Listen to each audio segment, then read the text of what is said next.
बच्चों, कैसे हैं आप सब? आशा करती हूँ आप सब अच्छे होंगे, स्वस्थ होंगे। स्वागत है आपका इस कक्षा में। आइए आज हम पढ़ते हैं हिंदी का पाठ 12, कभी मिज़ोरम भी आ। हमारा भारत जो है बहुत ही सुंदर देश है ना? और इसमें जो है विभिन्न राज्य, तरह-तरह की उनकी पोशाक है, तरह-तरह के उनके खान-पान हैं। तो हमारे देश में जो है बहुत ही सुंदर-सुंदर राज्य बने हुए हैं, उनमें से एक है मिज़ोरम। तो यहाँ पे मिज़ोरम की सुंदरता और भव्यता का अ, उदाहरण दिया गया है, तो आइए देखते हैं। भारतवर्ष विविधताओं का देश। यहाँ की अलग-अलग भाषाएं, परंपराएं तथा पहनावे आदि अनेकता में एकता का परिचय देते हैं। इस सुभाषित पत्र के माध्यम से मिजोरम राज्य की स्थिति, सुंदरता, कलात्मकता व संस्कृति का परिचय कराया गया है। यहाँ की धरती आप सभी को मौन निमंत्रित करती है। 317 Christ villa, court road, Aizawl, दिनांक प्रिय वैदेही सप्रेम मिलन। यानी कि इसमें जो है एक बच्ची अपनी दोस्त को पत्र लिख रही है। तो वो क्या कह रही है?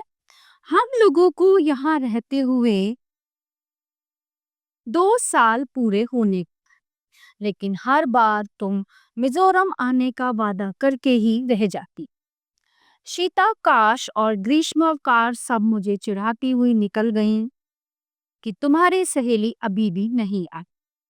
उम्मीद है कि गर्मी की इन छुट्टियों में तुम मिजोरम जरूर आओगी।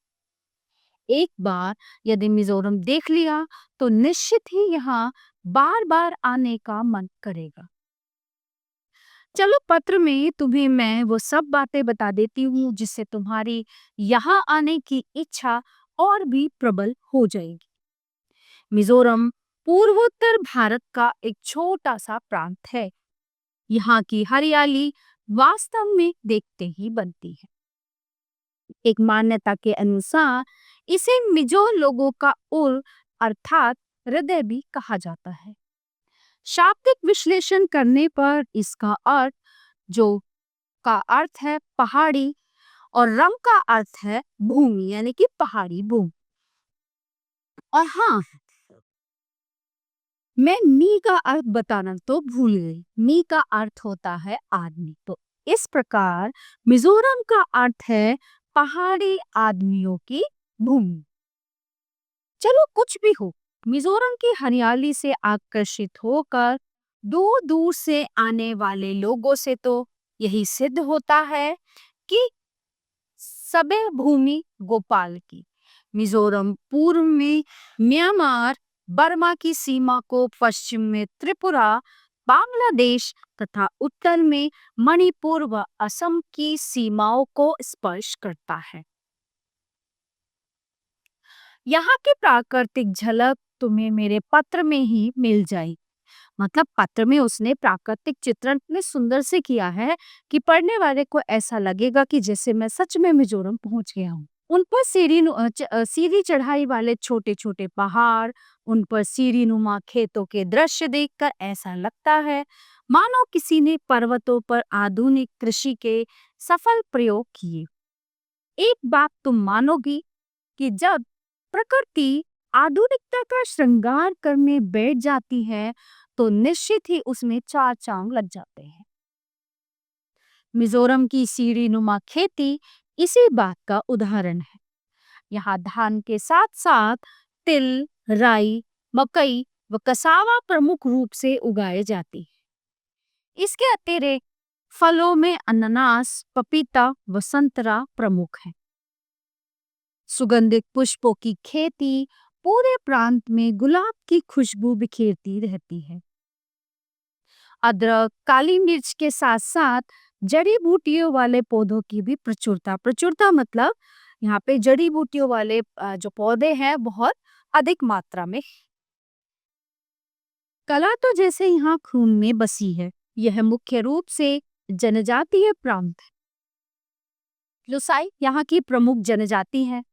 ये जनजातियां जब अपने मन के भावों को कपड़ों पर अपनी व्यक्तिगत मेहनत के बलबूते उकेरती हैं तो हस्तशिल्प की आत्मा गौरवान्वित हो उठती है। मिजोवासियों के सपने साकार हो उठते हैं।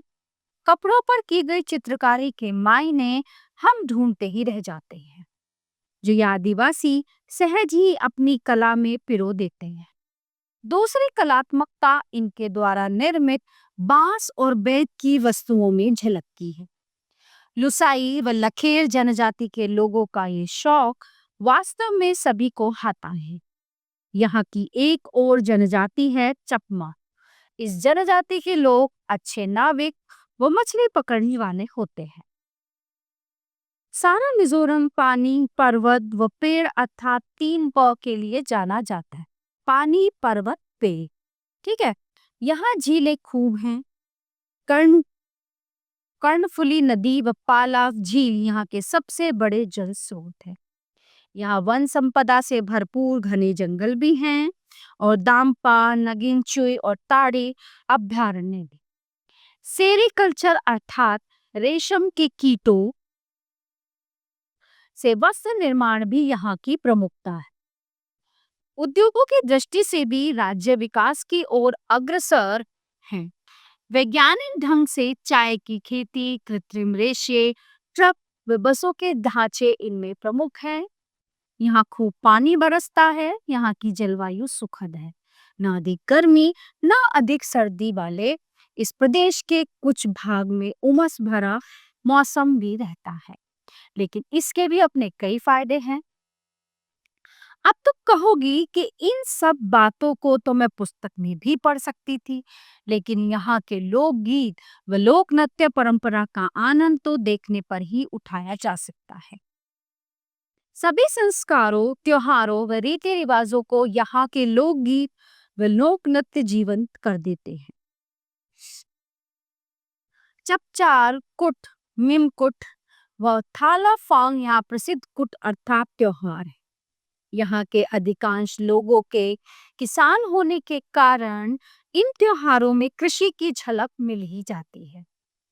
विशिष्ट अतिथि व मौसम परिवर्तन का स्वागत यहाँ के लोग अपने पारंपरिक बांस नृत्य से करते हैं। इसे चिराव के नाम से भी जाना जाता है। यहाँ की राजधानी आइजोल एक धार्मिक व सांस्कृतिक केंद्र भी है।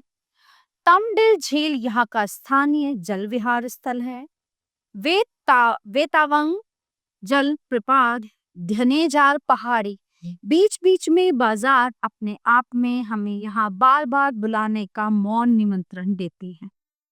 और भी बहुत कुछ है मिजोरम में, लेकिन यदि सब कुछ पत्र में ही लिख दूंगी तो भला तुम आओगी ही क्यों। बाकी आने पर देखना, यानी कि यहाँ की जो सुंदरता है, भव्यता है, तुम आने पर देखना। तुम्हारी मित्र रिमझी। तो ये एक सहेली को दूसरी सहेली का पत्र था मिजोरम की सुंदरता और भव्यता बताने के लिए। प्यारे बच्चों, ये पाठ यहीं पे समाप्त होता है। आशा करती हूँ आपको अच्छे से समझ आया होगा। मिलते हैं अगली कक्षा में। धन्यवाद।